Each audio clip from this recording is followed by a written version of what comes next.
All right, turning now to concerns over the pipeline that runs through the Straits of Mackinac. Not only did a dragging anchor hit and damage Line 5 earlier this month, it was shut down over the weekend due to terrible wind conditions. Enbridge, the company that owns the line, which pumps 23 million gallons of oil and natural gas liquids a day through that line, says it is fine and it's functioning. But the latest news is only adding to the concern of environmental groups and businesses that we're just one spill away from an environmental disaster in the Great Lakes. Here at Detroit Public Television, our Great Lakes Now Bureau decided to produce a documentary about Line 5. It's airing next Wednesday night, April 25th, and it looks at the history and the controversy surrounding Line 5 and the Great Lakes. Broken support beams, dents, cracks, corrosions, and at any moment it could rupture and contaminate 20% of the world's fresh surface water.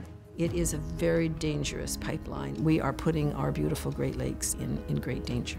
We're North America's largest energy infrastructure company. We know how to do it right. We know how to do it safely. That body of water is one of the most precious in the world. What's at stake is a freshwater drinking source for millions of people, an economy that completely depends on the health of the Great Lakes. Line 5 is very safe. We understand people's concerns. It would destroy every kind of economy, and the natural ecosystem would be devastated for years. Will people a century from now see a motherlode of clean water or a wasteland?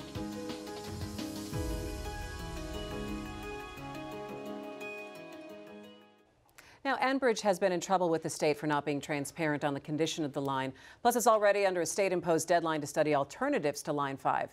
Our producers spent time with Enbridge to get their side of the story, and I had a conversation about that with Great Lakes Now Bureau Chief Mary Ellen Geist. They check, inspect a lot along this pipeline, but we can't see that happening. And I think that's a lot of the discomfort that we have. We cannot see what is under the surface there. And we can only go on their word of what they're doing as far as inspection. They've now more regularly begun telling us what's going on. I know they regularly inspect it, but when we saw the National Wildlife Federation scuba diving film that's gone far and wide, it's underwater, you will see it in our documentary, you see support beams lacking for more than 75 feet on several sections of this. And that is one of the biggest issues, is that you see places where it goes from 50 feet, the lake bed, to 250 feet, and you see the pipeline sort of empty, sitting out there, not being supported at several areas. So that's something we look at. Again, there's a difference of opinion. Enbridge has a different opinion about things than a lot of environmental activists. It's very hard to get at the truth. And to this day, Enbridge says the pipeline is as safe as it was the day it was built in 1953. When they say that in public, you can hear the catcalls and the cries and the protests, and people say that's not true. Enbridge continues to say it is as safe as it was the day it was built. I think it's going to be interesting to see some of the footage that you guys have in this documentary. The thing that I think really bothers people, and it's been this conflict for so long, is the protection of the lakes and this natural resource that we have here in the Midwest, and really, 20% of the world's surface freshwater right here in the Great Lakes, and the potential for something to happen, and that conflict with industry, because we know that industry has to exist, and the economics of moving petroleum. And if you shut down that pipeline, what is your alternative? Is your alternative to ship it in a different way, across the water in a different way?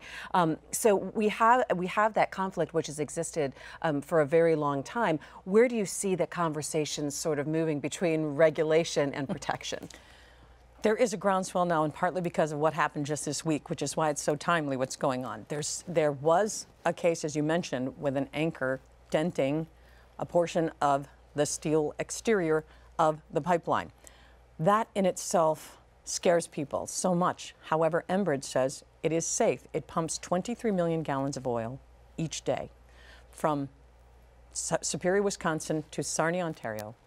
And it has this little section, 4.5 miles, between the lower and upper peninsula.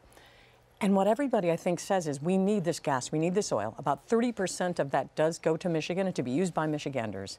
But a lot of it's taken to Canada, and they just say, why does it have to go in this sensitive area of the Great Lakes where 23 million gallons of oil, even if some of that came out, if there was a puncture, would damage fish, wildlife, the recreation industry. We were able to interview Dave Schwab at the University of Michigan, who did an incredible study of a simulation of the oil going along. Of where it would go. It's really quite staggering. 740 miles, he says, would be affected. However, Enbridge says that's just a wind and substance, what substances would do in the lake, we would clean that up immediately.